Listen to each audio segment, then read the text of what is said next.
नमस्कार दोस्तों, मैं डॉक्टर राजेश वधवा। आप देख रहे हैं खबरनामा हरियाणा। दोस्तों, ये खबर आप सबके लिए बड़ी ज़रूरी है और आपके लिए एक रिक्वेस्ट भी है आपसे कि इस खबर को ज़्यादा से ज़्यादा शेयर करें। शेयर इसलिए करें कि एक ज़रूरी जानकारी है कि धर्मनगरी कुरुक्षेत्र में कुछ ठग लोगों का गिरोह घूम रहा है, जो आए दिन लोगों को शिकार बना रहा है, अपनी बातों में उलझाकर लूटपाट कर रहा है, उन्हें बातों में उलझाकर अपनी ठगी का शिकार बना रहा है।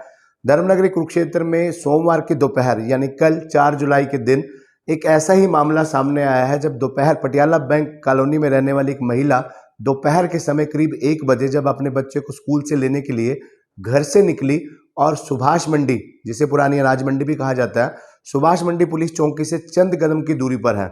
मेन पोस्ट ऑफिस के सामने कहें, भगवान परशुराम चौक के सामने जो सुभाष मंडी जा रही है अंदर गली में, सुभाष मंडी के अंदर गेट के अंदर एंटर करते ही महिला जो स्कूल में अपने बच्चे को लेने के लिए जा रही थी, उस महिला को कुछ दूरी आगे खड़े एक व्यक्ति ने अपनी बातों में उलझा लिया। एड्रेस पूछने के बहाने बातों में उलझा लिया, ज्योतिष से जुड़ी बातें करनी शुरू कर दी कि आपके परिवार में ये है, आपका एक बेटा है, आप अपना भाग्य बदलना चाहते हैं तो यूं करें वो करें।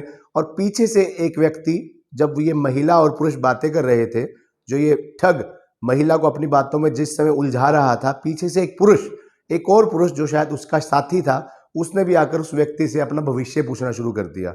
और पहले खड़े व्यक्ति ने, जो खुद को एक ज्योतिषी साबित कर रहा था, उसने उस व्यक्ति का भविष्य बताना शुरू कर दिया और महिला को अपनी बातों में उलझा लिया। और इस ढंग से उलझाया कि महिला के गले से उन्होंने चेन उतरवा ली, बालियां उतरवा ली और अंगूठी उतरवा ली और बातों में उलझाकर वो सारा ज्वेलरी, उनका मोबाइल फ़ोन, पर्स लेकर रफू चक्कर हो गए।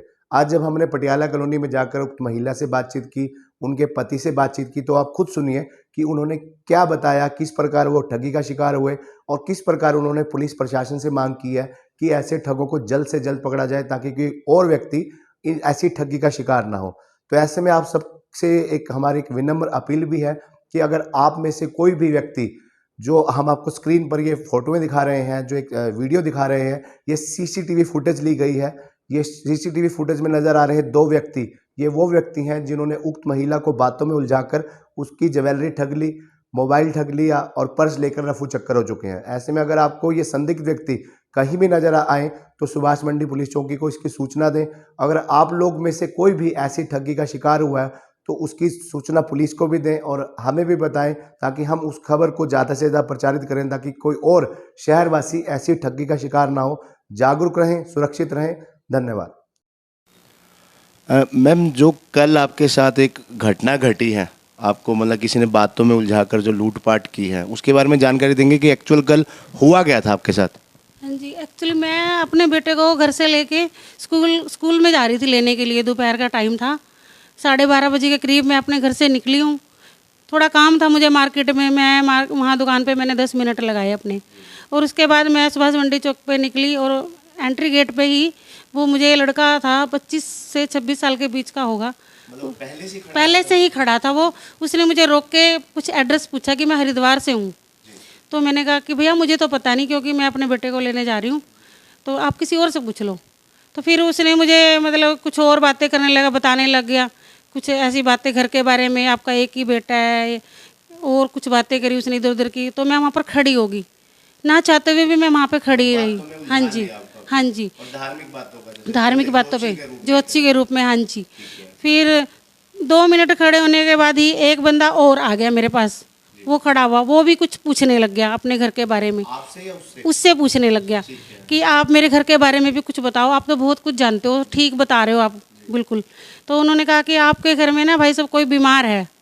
तो उन्होंने कहा कि आप ये बताओ कि मैं आपको जब मानूंगा, आप मेरे घर में कौन बीमार है। तो उन्होंने कहा कि ठीक है, मैं आपको बताता हूँ, आपकी माता जी बीमार है। तो उन्होंने कहा हाँ, आप तो बिल्कुल ठीक बता रहे हो, आपको तो मैं मान गया हूँ कि आप तो बहुत कुछ बता सकते हो। हाँ, सारा कुछ। हाँ जी, हाँ जी, ज्योतिष साबित किया। उसके बाद वो वहाँ पर बैठा रहा, थोड़ी देर खड़ा रहा, मैं भी बातें सुनती रही उनकी, उसको कुछ बताता रहा। फिर उन्होंने थोड़ी देर में कहा कि आप ना कपूर लेके आओ, एक दोनों जने मिलके। तो फिर वो दूसरा जो उसके साथ था ना, वो मुझे थोड़ी दूर लेके गया, कॉर्नर पे दुकान के पास। फिर बोलने लगा भी चलो मेरा भी भला है, कुछ लोग भगवान के रूप में मिल जाते हैं, कई बार ऐसा भी होता है। मैंने कहा चलो भैया ठीक, ऐसा तो कुछ नहीं है, लेकिन कपूर वगैरह मैं कुछ नहीं लूँगी, क्यों कहीं कुछ गलत भी हो सकता है, ये कर सकता है।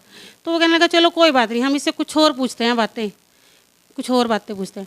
फिर दोबारा जब वो वहाँ से वापस आया तो वो दूसरे कॉर्नर पे खड़ा था, वो पान वाले के वहाँ के सामने, दुकान के सामने वहाँ पे खड़ा था। तो फिर बोले, आ गए आप? मैंने कहा हाँ जी। फिर कहते सिर पे पल्ला रख लो। मैंने सिर को ढका अपने। फिर मैंने उसको ये भी कहा कि आप ना काफ़ी कुछ ठीक बता रहे हो, तो मैं ऐसा करती हूँ अपने हस्बैंड को बुला लेती हूँ, यहीं पे दुकान है उनकी मार्केट में। तो उन्होंने कहा कि नहीं नहीं, उनका काम नहीं है, ये काम आपको ही करना है।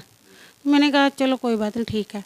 फिर वहाँ से वो थोड़ी और आगे चला, तीसरी जगह थोड़ी सी दूर, वहाँ चल के उसने कहा कि ना आप यहाँ से, आपको ना एक काम करना होगा, उपाय मैं बताता हूँ, आप मुट्ठी बंद करना एक अपनी। ये भाई साहब भी है, इनको करवाता हूँ पहले मैं आपके सामने। मतलब सारा कुछ सड़क पे ही चलता रहा? कोई चलता रहा, मतलब जा रहे लोग नहीं थे, लोग नहीं देख रहे थे? लोग सब देख रहे होंगे, लेकिन सारे इग्नोर करते, इतना किसी को टाइम नहीं होता। देख लिया, कोई कर रहा होगा किसी से बात, जरूरी नहीं है, समझते हैं। तो फिर उसने मुझे वहाँ खड़ा किया, तो वो बोलने लगे आप ना ऐसा करो कि ये जो आपने कान में जो डाला है, गले में, ये सब उतार के ना आप अपने पर्स में डाल लो। मैंने पहले तो मना किया कि नहीं, गले की नहीं उतरती। तो कहते नहीं, उतारनी पड़ेगी आपको, ये ना झूठी होती है, ऐसे भगवान इस चीज़ को वो नहीं करते भाई, उसमें गंगा जल में धो के बाद में डाल लेना। मैंने कहा ठीक है। मैंने उसमें डालती गई, जो वो कहता गया मैं करती गई। उतारी? हाँ जी, चेन, बालियाँ अंगूठी उतारी, मैंने उसमें डाल ली अपनी। आपने अपने पर्स में ही डाली? पर्स में डाली, मेरे हाथ में था। तो पहले उसने कहा इस हाथ में नहीं, इस हाथ में रख लो। मैंने इस हाथ में रख लिया। फिर उसने दूसरे बंदे को कहा कि आप ना अपना पर्स इनको दे दो। उससे कहा, दूसरे वाले बंदे जो मेरे साथ था, उसने मेरे को दिया पर्स और उसको कहा आप 51 गज की दूरी, 51 कदम चल के जाओ, तो आपको साक्षात जिस चीज़ को मानते हो आपको उसके दर्शन होंगे। तो वो आया वहाँ से, उसने कहा मुट्ठी खोल के ऐसे दिखाई मेरे सामने, आपको तो देखो, मुझे तो ना बालाजी के दर्शन हो गए हैं, देखो देखो। उसने उसको कहा चुप चुप चुप, बिल्कुल चुप हो जा, ऐसे बोला। हाँ जी, वो चुप हो गया। फिर मुझसे कहा कि ऐसा करो, अब आप जाओ, आपकी बारी है। पता नहीं क्या हुआ मुझे, मैंने भी उस बंदे को सोचा ये भी मेरे जैसा तो है ही, चलो इसके हाथ में पकड़ा दिया। अच्छा, आपने अपना वो पर्स उस आदमी को, जो मेरे साथ पूछ रहा था, तो मैंने उसको पकड़ाया। जैसे ही मेरे को कहा वहाँ तक चल के जाओ, बाद में आप अपना पर्स ले लेना आके। मैं जैसे ही गई, मैंने 2-4 कदम, मेरे मन में आशंका तो थी, तो मैं जैसे ही गई तो मैंने फटाफट पैर रखे और मैं जल्दी से वापस मुड़ी। जब मैं उस जगह पे आई तो कोई भी नहीं था, दोनों में से एक भी नहीं था। तो फिर मेरे मन में ये डाउट हुआ कि ये बंदा उसके साथ ही था। मतलब ये आपको ठगे जाने के बाद पता लगा कि वो दोनों मिले हुए थे और आप कहीं ना कहीं ठगी का शिकार हो चुकी हैं। और ये सारा कुछ होशो हवास में ही हुआ ना, कि ऐसा तो नहीं कि आपको कुछ सुंघा दिया हो, कुछ नशा कराया हो? पता चला, मतलब उन्होंने मुझे कुछ सुंघाया तो नहीं, पर मुझे ये लगा कि जैसे कोई वसीकरण हो या कुछ भी हो, मतलब वो जो कुछ करवा रहे थे मैं वैसे करती गई। ये जैसे कल सोमवार का दिन था, लगभग कितने बजे का टाइम था ये जो सारा कुछ हुआ है? ये 1 से 1:45 के बीच का टाइम था। और रेलवे रोड पे सुभाष मंडी, जो पुरानी अनाज मंडी जिसे कहते हैं, वहाँ का मामला? हाँ जी, रेलवे रोड पे जो सुभाष मंडी चौक है, वहीं पे मैंने एंट्री गेट पे बीच में जो है गोल, उस पे था हुआ। तो उसके बाद पुलिस में जब आपको लगा कि अब आप लूट का शिकार हो चुके हैं, ठगी जा चुकी हैं, उसके बाद आपने क्या किया? फिर मैं गई स्कूल में बेटे को लेने के लिए। वहाँ मैंने मैडम को कहा मैम जी फ़ोन कर दो, क्योंकि मेरे पास फ़ोन भी कुछ सब कुछ तो पर्स में ही था। हाँ जी। फिर मैंने कहा मेरे हस्बैंड का फ़ोन नंबर मिलाया, उनको बुलवाया, फिर हम पुलिस चौकी गए, वहाँ पे हमने रिपोर्ट दर्ज करवाई है। तो लगभग कितना आपका जो सामान है, कि एक तो क्या क्या सामान गया और लगभग कितना नुकसान मान रहे हैं, कितना नुकसान हुआ? नुकसान 1.5 लाख के करीब का हुआ है। मेरा अंगूठी, चेन और मोबाइल सारा कुछ था उसी में, घर का जो भी तो कुछ पैसे थे। ये जो 2 लोग आपको, जिन 2 लोगों ने आपको बातों में उलझाया, कहीं आपको लगता है कि कहीं वो आपने पहले देखे हुए हैं, या शहर के हैं या बाहर के कहीं लगते थे? मुझे एक का डाउट होता है, जो पतला सा लड़का था जिसने मुझे रोका है, शायद मैंने कहीं देखा हो, मुझे ऐसा लगता है। कहीं ना कहीं लगता है आपकी रेकी हुई होगी किसी ने आपको, क्योंकि जैसे आप बता रही हैं कि आपको बातों में उलझा लिया, एक खुद को ज्योतिष साबित करते हुए कि आपका एक बेटा है, ये है वो है, आपको बहुत बातों में उलझा लिया। कहीं ना कहीं आपको लगता है कि आपके, हाँ जी, कि मुझे ऐसा लगता है बिल्कुल सही बता रहा हमारे बारे में, सब कुछ के बारे में जानता हुआ, कहीं ना कहीं डाउट है कि वो कोई जानकारी हो सकता है। हाँ जी, बिल्कुल। पुलिस में रिपोर्ट करा दी है? हाँ जी। तो ये आप खुद देख सकते हैं कि एक महिला को किस प्रकार 2 अनजान शख्स खुद को ज्योतिष साबित करते हुए एक व्यक्ति बातों में उलझा लेता है। धर्मनगरी कुरुक्षेत्र में रेलवे रोड का मामला है। दिन दिहाड़े दोपहर को एक महिला घर से जाती है अपने बच्चे को स्कूल ले जाने के लिए, और इसी दौरान रास्ते में एक व्यक्ति रोकता है और खुद को ज्योतिष बताते हुए उनको बातों में उलझा लेता है, और पीछे से एक उसका साथी खुद उस ज्योतिषी को और ज्योतिषी का दर्जा साबित करते हुए दोनों व्यक्ति मिलकर महिला को बातों में उलझा लेते हैं, और दिन दिहाड़े उनके हाथ से उनके खुद जेवर उतरवा कर, चाहे वो अंगूठी है, चेन है, बालियां हैं, मोबाइल है, उनका पर्स लेकर रफू चक्कर हो जाते हैं।